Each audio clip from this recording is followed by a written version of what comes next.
उद्योग के नाते से सबको विश्वास दिला रहे हैं कि उद्योग लगातार चलते रहेंगे, कहीं कोई कठिनाई नहीं आएगी। जितनी आवश्यक सावधानियां बरतने की है वो हमने सबको निर्देश दिए हैं कि वो सावधानी जरूर बरतें।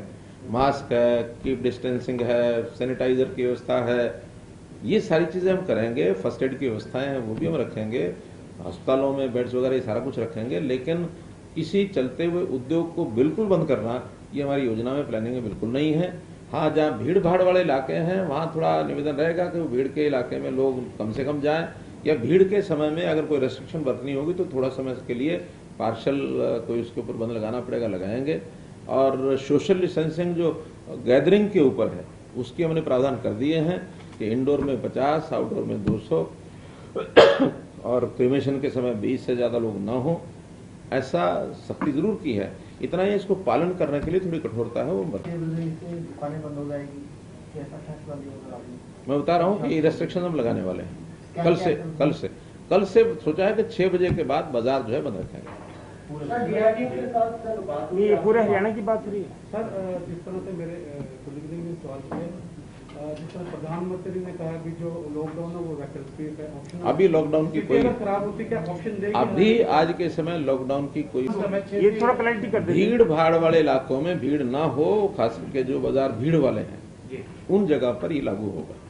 तो इसका जो भीड़ वाला नहीं है, मोहल्ले में इक्का दुक्का दुकान है उसको लागू तो शाम को 6 बजे के बाद सारी दुकानें बंद हो जाएंगी। मैं तो कह रहा हूँ भीड़ भाड़ वाले बाजारों के ऊपर वो चिन्हित करेंगे, डिप्टी कमिश्नर अपने बताएंगे कि ये बाजार बंद रहेंगे। सर इसी में एसेंशियल नॉन एसेंशियल वाला डिफरेंशिएट रहेगा, मेडिकल स्टोर वगैरह जो पहले लगा था।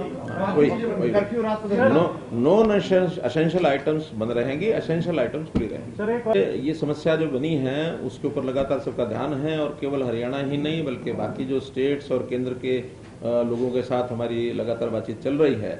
क्योंकि एक तो ये महामारी कोई केवल हरियाणा की ऐसा नहीं है, सभी प्रांतों की स्थिति है। जहाँ तक ऑक्सीजन की बात है, ऑक्सीजन भी प्रोडक्शन अलग अलग जगह पर अलग अलग हो रही है, वो भी कोई एक स्टेट के हिसाब से नहीं है।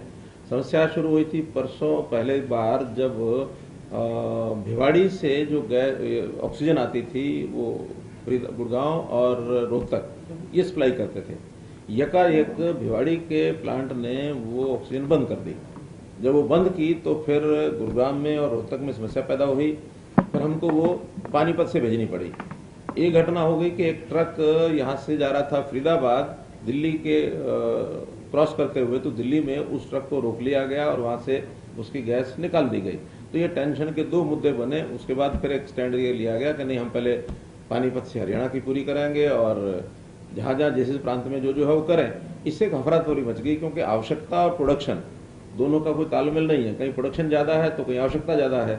फिर कल दिन भर में मीटिंग्स हुई कई लेवल के ऊपर, मंत्री लेवल के ऊपर भी, चीफ सेक्रेटरी लेवल के ऊपर भी, होम सेक्रेटरी सेंट्रल उनके लेवल पर भी, और शाम तक एक फार्मूला बना दिया गया है। उस फार्मूला में देश भर में जो प्रोडक्शन सेंटर्स हैं वो किस किस प्रांत को कितने कितने ऑक्सीजन सप्लाई करेंगे उसका एक कोटा निर्धारित हो गया कि हर दिन उस कोटे के हिसाब से ही वो करेंगे। और कल शाम तक वो सारी पोजीशन ठीक हो गई है। दिल्ली में रात को उसको मॉनिटर कर रहा था कि हरियाणा का जो कोटा है पानीपत से 80 मीट्रिक टन वो भी पूरा गया है।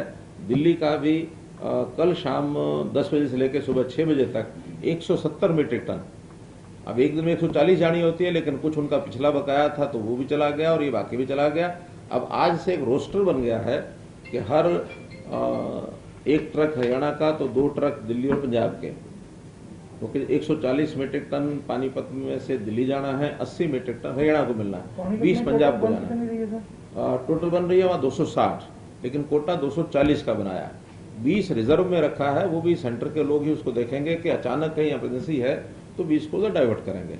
अब उसका यह है कि दिन भर में डिस्ट्रीब्यूशन ठीक हो जाए।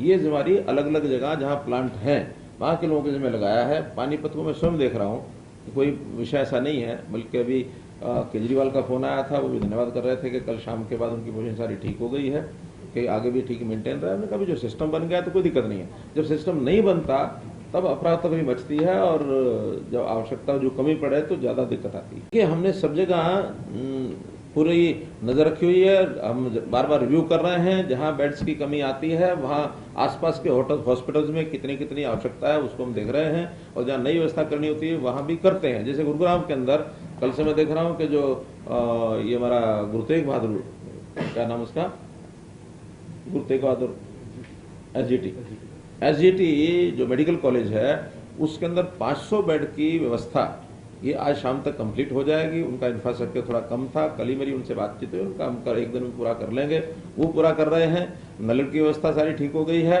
और ऐसे एक इंडस्ट्रियल एरिया में भी एक नया हॉस्पिटल बना है जो पिछली बार बन गया था, लगभग 125 बेड उसके अंदर है, 50 बेड आज शाम तक उसके भी तैयार हो जाएंगे। जो प्राइवेट हॉस्पिटल्स हैं जिनका कल तक 25% से 30% तक ऑक्सीजन बेड्स की जो कैपेसिटी अलाउ की हुई थी, आज हमने दोनों जगह 50% कर दिए हैं, गुरुग्राम में भी, फरीदाबाद में भी। तो आवश्यकता के हिसाब से सब चीज़ें कंट्रोल में, कहीं कठिनाई नहीं आती है। अगर बड़ी कठिनाई आई थी तो ये ऑक्सीजन की आई थी एक दिन के लिए, वो स्मूथ हो गया। आगे भी और स्मूथ करने के लिए 2 एरियाज हैं, पानीपत और हिसार, जहां हमारे पास गैसियस फॉर्म में ऑक्सीजन उपलब्ध है, क्योंकि लिक्विड फॉर्म की ट्रांसपोर्टेशन होती है, गैसियस फॉर्म की ट्रांसपोर्टेशन नहीं होती है। तो वहां उपलब्ध है। वहां पर हमने डीआरडीओ से निवेदन किया है कि हमें 2 बड़े हॉस्पिटल्स वो बना करके दें, 500 बेड के, एक हिसार में और एक पानीपत में। तो 2 जगह पर 500 बेड्स के, उनका सारी प्रक्रिया, कागजी कार्रवाई पूरी हो गई है। वो जिस दिन से शुरू करेंगे, मुझे लगता है 2 या 3 दिन के अंदर वो दोनों हॉस्पिटल। टाइम्स ने वो छापा है और बल्कि हमने यहाँ पता किया तो वो कह लीजिए हमारे तो 1-1.5% वेस्टेज है। अब ये वेस्टेज अलग अलग प्रदेशों में अलग अलग प्रकार से हो रही है, आंकड़े अपने हिसाब से सब छापते हैं। हमारे यहाँ कोई भी वेस्टेज नहीं हो रही है। हम ध्यान रखते हैं कि दिन में आखिरी टाइम पर जो वैक्सीन के इंजेक्शन जहाँ लगने होते हैं, वहाँ नंबर ऑफ पेशेंट्स के हिसाब से ही उस वायल को खोलते हैं। प्रातःकाल दिन में तो लगातार खोलते हैं, क्योंकि एक वायल खुलने के 4 घंटे तक वो वैलिड रहती है। 4 घंटे में उतने पेशेंट आ ही जाते हैं, या तो 8 लगते हैं या 16 लगते हैं। एक वैक्सीन के 8 पेशेंट होते हैं, दूसरी वैक्सीन के 16 होते हैं। सायंकाल जब आखिरी समय में जब उनका टाइम होना होता है, उस समय उतने पेशेंट जब आ जाते हैं तभी वायल खोलते हैं। तो उसमें 1 से 1.5% का लॉस हमारा है। अखबारों में कहाँ से ही आया है, हमने उसको चैलेंज किया कि ये गलत है। अब है, कल भी हमारे पास 1000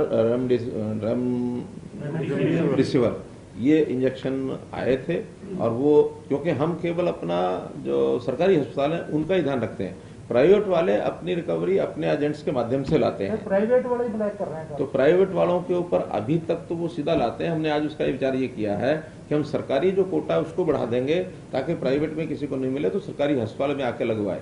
वो पेशेंट को नहीं दी जाती, सरकारी अस्पताल में ही आने के बाद लगती है। क्योंकि अब ज्यादातर इस प्रकार के जो पैसा खर्च करने वाले लोग वो प्राइवेट की तरफ ज्यादा दौड़ते हैं और प्राइवेट वाले अपने आप लेके आते हैं। हमारा तो लगभग 1000 जो इंजेक्शन है ये रेमडेसिविर का, तो उसकी हमारी जो